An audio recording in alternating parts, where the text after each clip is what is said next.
Over the past few months, Bangalore has become one of Apex's most picked legends. Right now she's sitting at a pick rate of 8.7%, making her more popular than even Wraith. She's actually only 0.1% behind Pathfinder, and about half a percent behind Octane, so you're probably seeing roughly as many Bangalores in your lobbies as you are Speed Demons and Grapple Kings. Yet for years, Bangalore has had the reputation of being Apex's most balanced legend. Not too strong, not too weak, but just right for pubs and ranked alike. So how did she suddenly become this dominant force in the meta, and should you start playing her? If you like talking about the meta in Apex Legends, don't forget to like and subscribe, and let's get into it. Let's look at a few factors that have influenced her pick rate, starting with the buff that all Assault Legends received back in Season 16 when Respawn reworked classes. At the start of Season 16, all Assault Legends gained the ability to carry more ammo per stack and access to the Smart Loot Assault bins, making it easy and guaranteed for them to upgrade their weapons over time.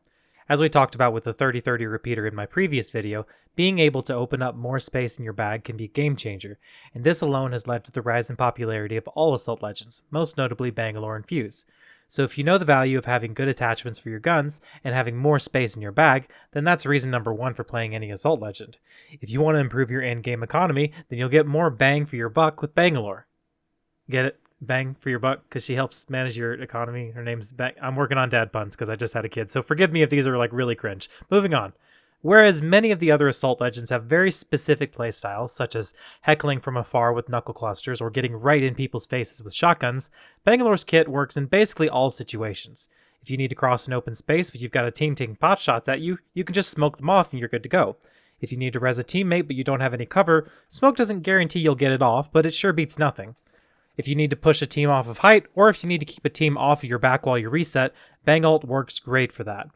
And her passive is great for winning 1v1s or escaping them, so Bangalore is a great option for anybody that's solo queuing and wants to be able to play an aggressive edge style or a patient zone style. If you want to keep your options open, then Bangalore is a great choice here. But both of the reasons I just gave you explain why she should have been popular 2 seasons ago. And she's always been popular, don't get me wrong. She's just never been the absolutely meta-defining choice that she is right now. If you watched any of the ALGS Championship in Birmingham, I'm willing to bet you saw half the teams there running Bangalore. So what's the difference between now and back in Season 16? Well, it's what you don't see anymore that makes the real difference. The wallhack wonder himself, Seer. With nerfs that have been going on for a while over time, Seer has finally become the least picked legend in the game, allowing for a vision-obscuring pick like Bangalore to be viable again. Why put smoke down if a Seer ult is just going to negate that vision advantage? When you finally remove Seer from the equation, it makes it possible for choices like Bangalore to thrive. It's not just Seer's drop in popularity that's helped Bang's pick rate though, but also the fall of Valkyrie and Horizon. Valk used to be every team's go-to legend for 1v1s and rotations, and Horizon has dominated the 1v1 and team fighting space for a long time, and they've both been nerfed over time to the point where they're not such obvious choices for that anymore. Don't forget that we also have evac towers now, so if you need to rotate or get height, you could just pull a balloon out of your pocket and get going.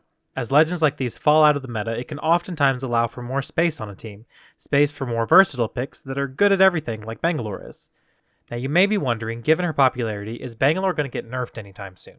Well, popularity isn't the only way that Respawn decides whether or not a legend gets nerfed.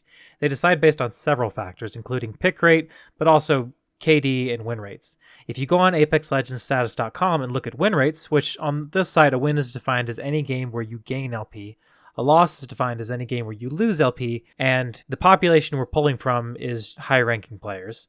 You'll notice that Bangalore actually has a below-average win rate. And it's not just below average, it's the third worst win rate in the game, above only the recently nerfed Horizon and the historically low-performing Fuse. So I don't think Respawn's going to freak out and panic nerf her at any time soon. What you might want to keep an eye out for, however, is a future attachment like a 2x Digi-Threat or something like that. At the moment, only close-range and long-range weapons have access to Digi-Threats. If assault rifles and marksman weapons were to get an attachment to allow them to see through smoke, you might see Bangalore become irrelevant altogether. I'm hoping Respawn never adds such an attachment, but some pros have been asking for it recently, so I thought it was worth mentioning. Either way, I'm willing to bet she'll be a staple of the meta for a long time, so if you're trying to decide whether or not to main her, I'd say go for it. What are your thoughts? Is Bangalore a bigger problem than I think? Are there other assault legends that should be getting more use than her?